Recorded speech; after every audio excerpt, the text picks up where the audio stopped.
Haleluya, haleluya, haleluya, haleluya.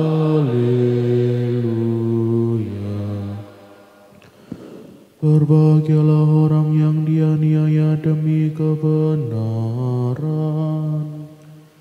karena merekalah ampunya kerajaan surga. Haleluya,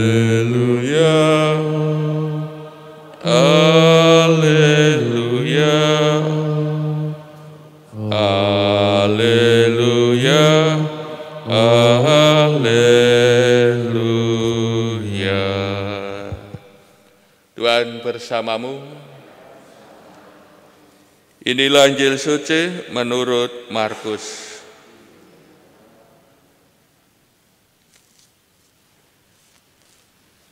Sekali peristiwa, Herodes menyuruh orang menangkap Yohanes dan membelenggunya di dalam penjara berhubung dengan peristiwa Herodias, yakni karena Herodes telah memperistri Herodias, istri Filipus saudaranya.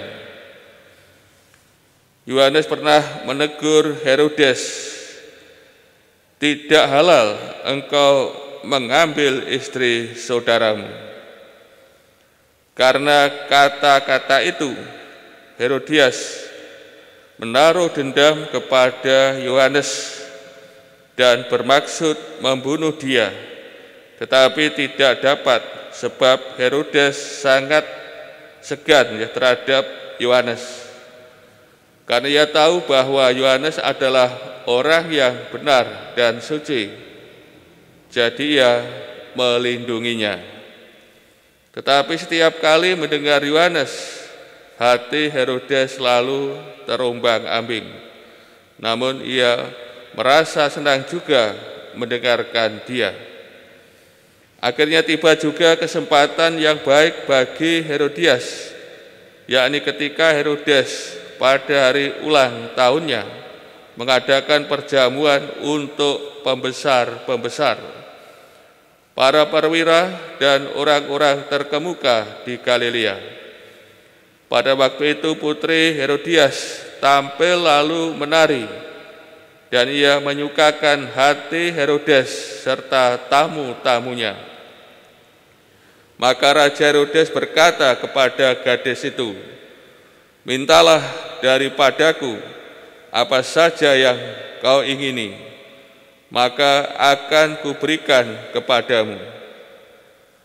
Lalu Herodes bersumpah kepadanya, "Apa saja yang kau minta akan kuberikan kepadamu, sekalipun itu setengah dari kerajaanku." Anak itu pergi dan menanyakan kepada ibunya, "Apa yang harus kuminta?" Jawab ibunya, "Kepala Yohanes Pembaptis." Maka cepat-cepat ia pergi kepada raja dan meminta, "Aku mau supaya sekarang juga engkau memberikan kepadaku kepala Yohanes Pembaptis dalam sebuah talam." Maka sangat sedihlah hati raja, tetapi karena sumpahnya dan karena tamu-tamunya, ia tidak mau menolaknya. Raja segera menyuruh seorang pengawal dengan perintah supaya mengambil kepala Yohanes. Orang itu pergi dan memenggal kepala Yohanes di penjara. Ia membawa kepala itu di sebuah talam dan memberikannya kepada Herodias, dan gadis itu memberikannya pula kepada ibunya. Ketika murid-murid Yohanes mendengar hal itu, mereka datang dan mengambil mayatnya, lalu membaringkannya dalam kubur. Demikianlah sabda Tuhan.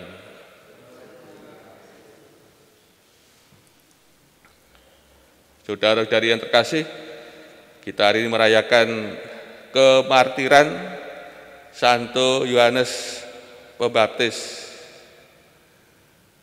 Keberaniannya yang membawa ia kepada kematiannya.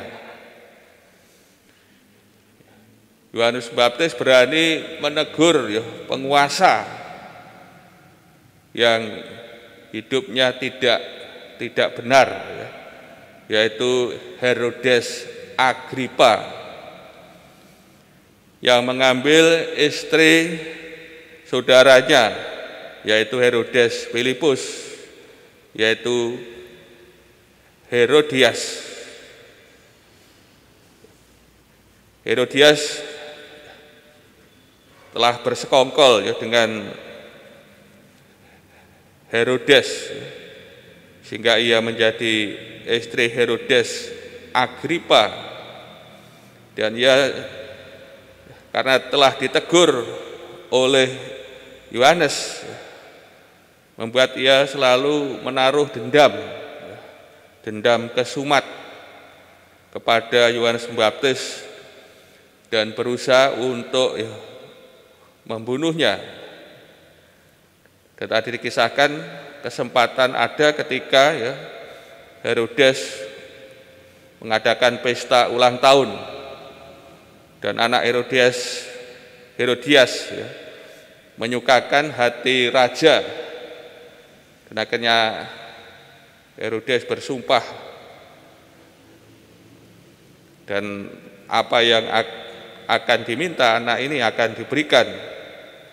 Dan tentu anak tidak tahu apa yang harus diminta, dan akhirnya lari kepada ibunya, dan ibunya berkata, kepala Yohanes Pembaptis, berarti kan kematian Yohanes Pembaptis. Dan akhirnya permintaan anak Herodias dikabulkan oleh Raja Herodes dengan membunuh Yohanes Pembaptis. Saudara-saudari kasih, keberanian Yohanes Pembaptis yang berani menegur penguasa yang hidup tidak benar, membawa dia kepada kematiannya. Maka di sini kita melihat prinsip hidup Yohanes Pembaptis. Ia mempunyai sikap yang berani, tegas, konsisten. Sikap inilah yang membuat ia mempunyai hati dan budi wening. Hati dan budinya tajam untuk melihat sesuatu antara yang benar dan tidak benar, dan akhirnya berani mengatakan, membela mana yang benar, dan ini yang membawa kepada kematiannya. Untuk itu marilah kita senantiasa meneladan sikap hidup Yohanes Pembaptis, supaya kita pun dalam hidup ini juga mempunyai hati dan budi yang bening, mempunyai ketajaman hati kita dan budi kita dalam melihat sesuatu, bisa melihat dengan jelas mana yang benar dan yang tidak, dan akhirnya juga kita diajak untuk berani membela yang benar.